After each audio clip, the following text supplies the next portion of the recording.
Hey everyone, and welcome back to Dead Mall Walking. Today, we're checking out the Vista, formerly Music City Mall, formerly Vista Ridge Mall in Lewisville, Texas. After the unprecedented success of my Wonderland of the Americas Mall video, if I knew how I'd crack the code of the YouTube algorithm, I'd be copying that format every time, I figured I'd better be quick in getting back to another Texas mall. Because it seems like y'all, I can pull that off right, can't get enough of them. So, first impressions, as we walk past a bunch of yellow cloths soaking up water leaking from the ceiling. I've maybe never felt as simultaneously relaxed and unsettled as I did walking around this mall. The sound system was absolutely blaring this piano-led classical music, with a faint Asian tinge, that was like something you'd hear in a spa or a massage parlour. Very strange. I arrived not long after it opened, so I wasn't expecting many people. But there were wings of the mall in which I was the only person there. A little creepy in places, but the perfect conditions for filming while I explored. Let's kick off, as we usually do, with a little bit of history. Before we do that, check out how similar the turquoise and yellow of City Trends' branding is to Poundland's here in the UK. A little reference for all my fellow Brits. This place was opened as Vista Ridge Mall in 1989, and retains a lot of its original features, which explains why it still has such great 80s and 90s vibes. Check out this huge empty store on the left here. This was the first taste I got of the trouble this mall might be in. With more than 1 million square feet of retail space, this was the largest mall in the southwestern United States when it opened. Shortly after opening, its occupancy rate stood at around 66%, which isn't unusual for a new mall, but sort of speaks to the fact that the scale of Vista Ridge Mall might have been too ambitious for its location. And that was before the arrival of competition from Grapevine Mills and Stonebriar Center in the late 90s and early 2000s. The mall's occupancy level now sits closer to 50%, which officially puts it in the danger zone.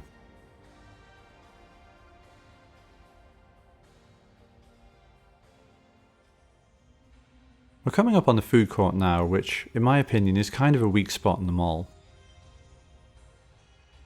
It's currently below 50% occupancy, and doesn't have any name brand franchises. It was featured in the short-lived Food Network show Food Court Wars, in which two local businesses compete for a spot in the mall food court rent-free for 1 year. The winners of the Lewisville episode, Full Circle Sliders, ended up declining their prize. I don't know if it's actually what happened or not, but I can't help picturing the owners walking into the mall and saying, actually let's just forget it. The episode also features a live musical performance by 80s superstar Tiffany of I Think We're Alone Now fame, making it officially the confluence of everything I love. The episode is available on YouTube if you just can't get enough of this place. I wouldn't blame you. I love the fact that this former Great American Cookies on the left, I'd know that branding anywhere, now sells zucchini strips, grilled cheese, and biscuits and gravy. If you listen closely, you can almost hear Tiffany's dulcet tones echoing in the centre court.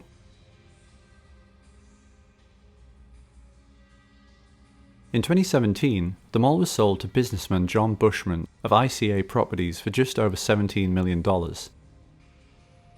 About half of its appraised value of $34.5 million. It was renamed Music City Mall, which, confusingly, is also the name of a mall in Odessa, Texas, and will probably be a nightmare for this video's search engine optimization. Oh well. FYI, this is how far I had to walk before I encountered another person in the mall. It seems like Bushman wanted to create a chain of Music City malls, although from what I could tell, he never got further than these two. One of Bushman's first moves as owner was to erect a giant stone tablet featuring the Ten Commandments, Oh, you thought I was kidding? Well, this is Texas after all. Another early move by Bushman, one that looks like a stroke of genius in hindsight, was to have Olivia Rodrigo and Disney Channel's Kevin Quinn perform in the centre court. Unfortunately, this was back in 2018, long before the days of Guts, when Rodrigo was still relatively unknown. Try as I might, I haven't been able to find any footage of Rodrigo's performance, although I'm sure there must be some out there somewhere. No, your eyes didn't deceive you just now. You really can get married in this mall. Side note, if any of you do decide to get married in a mall, please send me an invite.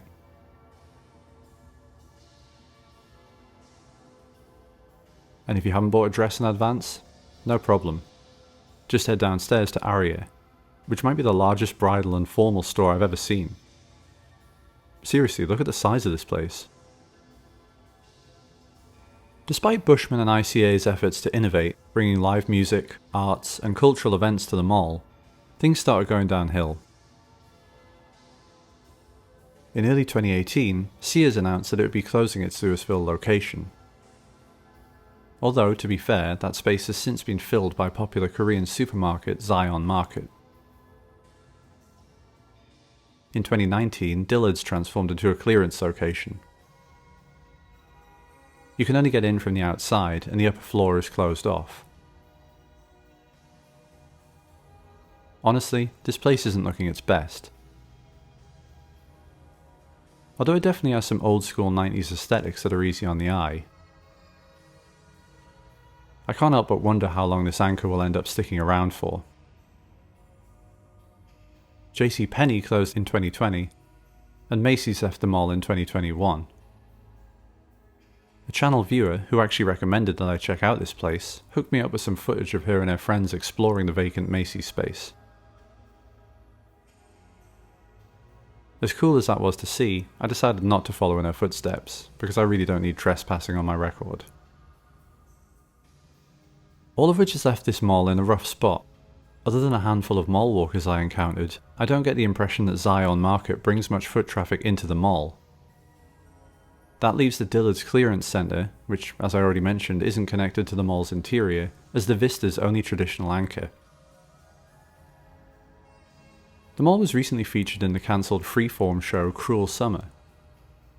I haven't seen the show, even if it looks like exactly the sort of trashy Riverdale-esque thing I could end up binging. And probably will do just that if I can find it online. But it's pretty funny to me that, based on the footage I've seen from the show, it looks like the producers needed to make virtually no changes to the mall's interior, even though the show is set in the early 90s. Really goes to show you how little this place has changed since it opened.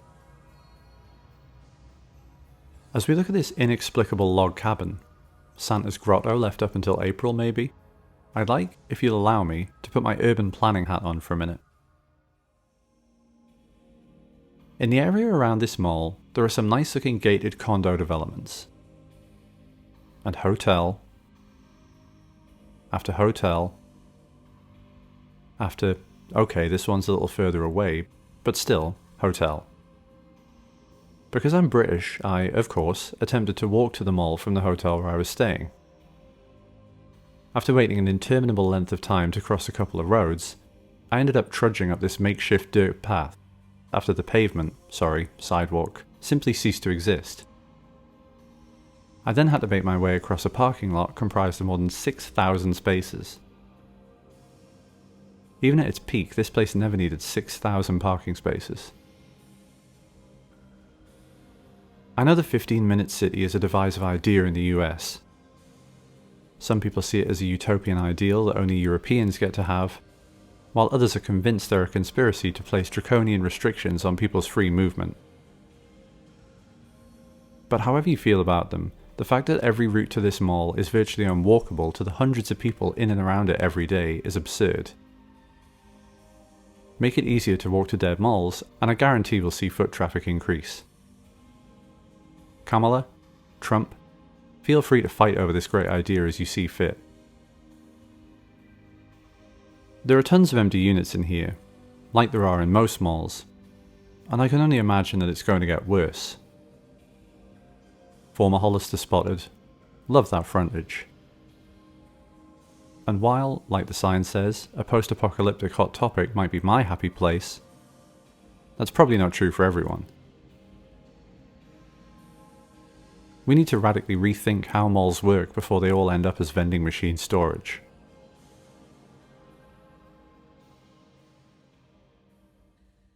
And although it's probably not the prevailing opinion, I truly believe that malls, or some malls at least, have what it takes to turn it around. Look at this centre court, it's gorgeous. This mall has literally won awards for its architecture, and I'm not surprised. If I lived nearby, I'd be working remotely in here constantly. I'd be in the front row every time they had live music events, Olivia Rodrigo or otherwise. This mall would be my third space.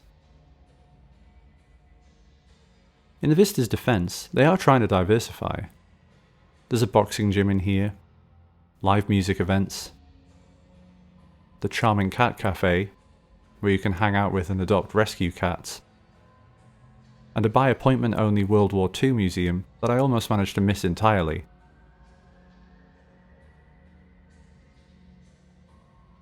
As I presume did this lady who was about to power walk right by it.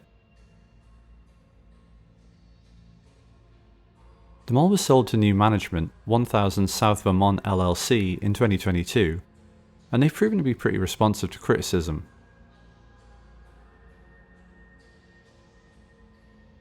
Not being a local, it's difficult for me to know whether they're making good on all those promises.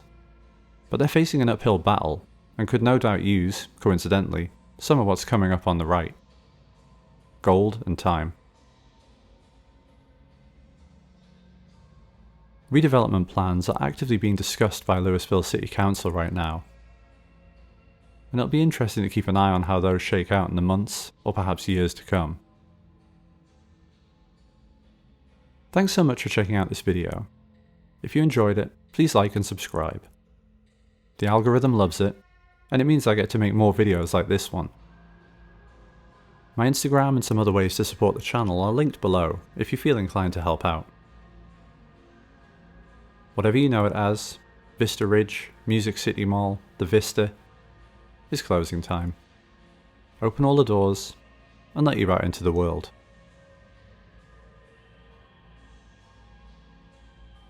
Until next time, goodbye from the Vista Mall in Lewisville, Texas.